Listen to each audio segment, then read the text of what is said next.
सरकार बीजेपी रही, अभी तक जो बिल पास लोकसभा में नहीं किया है। हम लोगों की मांग है कि ये लोकसभा में राज्यसभा में बिल पास हो गया है, उसे लोकसभा में बिल पास किया जाए। इस देश में समान शिक्षा, इक्वल एंड कंपल्सरी एजुकेशन, हमारा समाज 5000 वर्षों तक जिसे शिक्षा से दूर रखा गया, कुछ मनवादी ताकतें जैसे आज की ये केंद्र की भाजपा सरकार और प्रदेशों में भी कई भाजपा सरकारें हैं, वो जानबूझकर शोषित समाज, पीड़ित समाज का उत्पीड़न कर रही हैं। आप देख रहे हो कि 50.5% आरक्षण ये मनुवादी समाज के लोगों ने ले लिया। 85% इस देश के दलित, पिछड़े, अल्पसंख्यक ये समाज को केवल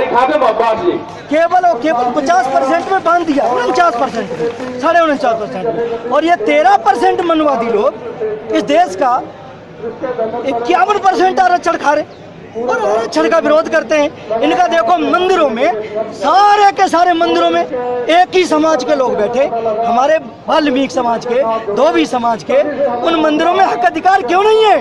ये आरक्षण का विरोध करने वालों के मैं वैसे इटावा से रहता हूँ और लखनऊ में मैंने बोला था, उत्तर प्रदेश के मुख्यमंत्री ने ये दलित समाज का जो डिमोशन किया था, तो हमने वहाँ मंच से बोला था, मुख्यमंत्री जी जिस समाज का डिमोशन कर रहे हो, ये समाज मिलकर तुम्हारा डिमोशन कर। प्रेम सिंह जी बाबा साहब ने कहा था आगरा के अंदर एक मंच पर कि मुझे अगर धोखा दिया है तो पढ़े लिखे लोगों ने ही धोखा दिया है। जी, बाबा साहब ने जब उस समय कहा था, बाबा साहब ने इस पढ़े लिखे समाज पर जो उम्मीदें की थी कि जो पढ़ा लिखा समाज में जिसे शिक्षा का अधिकार दे रहा हूँ, वो अपना कम से कम 8 घंटा समय इस समाज की सेवा में दे। लेकिन उस समय उस समाज वो जो शोषित पीड़ित समाज ने सरकारी नौकरी पाकर डीएम एसडीएम बनकर इस समाज के साथ बैठने का टाइम नहीं दिया, इस समाज को मौका नहीं दिया। अगर वो चाहते, एक बाबा साहब ने इस दुनिया की दिशा बदल दी।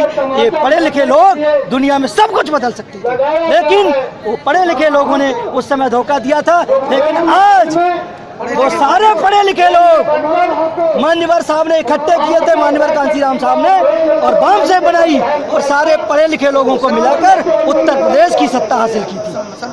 जी, तो ये पढ़े लिखे लोग आज आपको दिख रहे हैं, ये पढ़े लिखे लोगों की भारी संख्या है और ये अपनी हिस्सेदारी चाहते हैं इस देश में। अगर हमारी आबादी 85% है, 87% हो गई है, तो हमें 87% हक चाहिए। उच्च पदों पर वो मनवादी लोग सभी बैठे हैं, इसीलिए तो वो डिमोशन करते हैं। अरे देखो, ये केंद्र सरकार ने 50 साल उन्होंने रख दिया है, उसमें दलित और पिछड़े समाज का ही शोषण होगा, उनकी सीआर खराब की जाएंगी और उनको 50 साल उम्र के बाद सेवा से हटाया जाएगा। ये जो मनवादी लोग हैं, आरएसएस के लोग हैं, ये सर संचालक मोहन भागवत बोलते हैं कि नरेंद्र मोदी का रास्ता टेढ़ा मेढ़ा है, लेकिन ये 1000 से 2000 वर्ष पुराना भारत चाहते हैं।